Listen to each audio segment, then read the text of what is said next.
in my last video, I said I would show you how I paint. So here's that. I went to Home Depot for some wood, and then I stopped by Hobby Lobby for some brushes. I found a pretty good deal. There was this classroom set pack for like 25 bucks, but I actually only got it for 7 bucks. So yeah, 30 brushes right there, $7. After I got the artwork transferred over to the paper, I got ready to throw it on my wood. This is gonna be a 3-layer project, so that band-aid would sort of be on top of everything. My first time doing a piece like this, and this piece is for my mom, so I kind of wanted everything to turn out good. After transferring my outline with the ballpoint pen, I went back with a black paint pen to try to get some decent cut lines to follow when I get outside. And of course, guys, safety first, man. Make sure you're wearing your protective equipment when you're doing any type of work with tools like this. And you can sort of see what I mean when I said this is a 3-layer project, so everything's kind of stacked on top of each other. That background is going to be black, and these letters are going to be like a red camo pattern almost. And as far as what I use to paint, just a basic palette and some water to clean my brushes off. I also use a Flow-Aid additive to mix in with water as well, and that's what I use to thin down my paint. And of course, we can't paint anything without paint brushes. I usually use Royal and Langnickel. They're super cheap. They're probably not the best, but they work for me. Here's one of the packs that some of my brushes come out of. It's like 6 bucks, and I think it comes with 10 brushes in total. And I also wanted to test out some of those brushes from that classroom pack I bought earlier, so I'll be using a few of those brushes as well. And honestly, I get asked all the time over on TikTok what paints I use. I have this Apple Barrel white paint. It's perfect. It's easy on the pockets, and that's what I use for like my white base. And I use the Liquitex Heavy Body or regular basics titanium white for anything else. And you'll see most of the paints I use are Liquitex, especially this yellow, man. Liquitex Heavy Body Cadmium Yellow is probably my favorite yellow paint at the moment for what I do. I also use the Apple Barrel Black, but just like the white paint in that brand, I only use this black for like widespread appliances, like on the backgrounds. But when it comes to like mixing black into anything, I use the Heavy Body because it's super opaque and it really holds the color well. And you guys may or may not have noticed, but I only use the primary colors for everything, just red, yellow, and blue. So yeah, man, let's get into painting. I'm gonna go ahead and get my white base down. Once again, I'm using the Apple Barrel White. I'm also gonna add in some glazing liquid. It makes it super smooth, and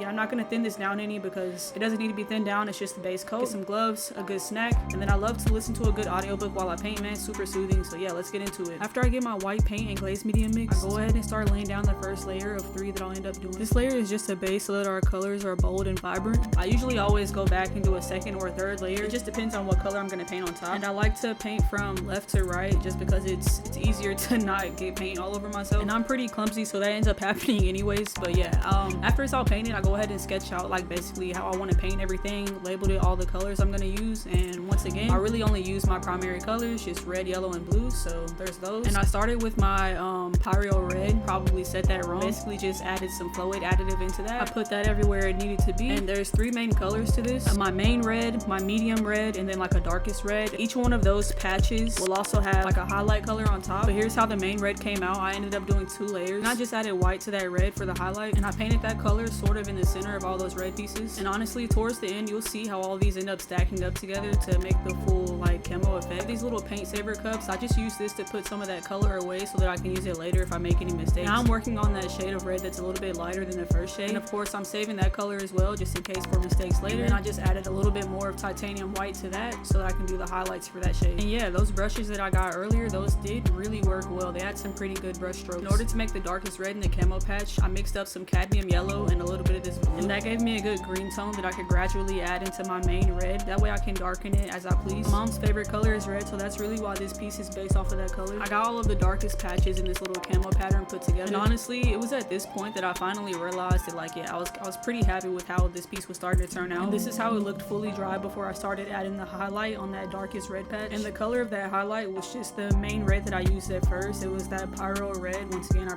probably said that wrong. It took about 4 coats to get that red to really pop out on that dark patch, but yeah, about 4 coats of it. And after that, I just started filling in all of the darkest outlines, and yeah, man, this piece came out looking good so far. So to continue, I went ahead and did the band-aid. I started with that cadmium free yellow and just started adding in black, blue, and red until I got the right brown tone that I like. And for the lighter and darker shades, I either added more white and yellow or I added more black and blue. I then just used a basic regular Q-tip to get the dots in the band-aid just right. And then I switched back over to the main piece. My idea was to just put a shadow around all the letters with the airbrush. And when I'm mixing the colors up for the airbrush, it does get really messy. So I went ahead and moved those pieces out of the way and mixed up that dark red tone that I wanted to shadow around it. Added some Flow-Aid additive, and man, this thing is dusty. I do not use this often. This airbrush compressor is not fancy at all. As you see, I barely use it. It has a little gauge on there for you to control the PSI. So yeah, I just hooked it up. The main brush brush that came with it was so bad, bro. Oh my god, it was splattering everywhere. So I switched over to a different brush, and yeah, I wasn't really happy with how light that outline was, so I went ahead and went back and did a darker outline. And like I said, I don't use that airbrush often, so the reason that first brush was acting so splattery like was because I definitely did not clean it right the last time that I used it. Anyways, lesson learned, I'll be working on that another time. I used this E6000 glue to glue everything down, and I flattened some of the glue down with a paintbrush just so that it wouldn't be so bulky when I actually put everything down. I had some old weights, so I just put those weights on there to apply some pressure, and I was gonna let that dry for a bit before trying to add the band-aid on there. After that, I just dusted the piece off good and got the epoxy ready to mix and pour. If you guys want to see an in-depth video on how I cut, or a video on how I airbrush things and like clean my airbrush and whatnot, comment that down below and I'll be sure to get that video put out for y'all. And if you made it to the end of this video, I really appreciate you. Thank you guys so much for all of the support. Make sure you guys like and subscribe, and I'll see you all in the next video.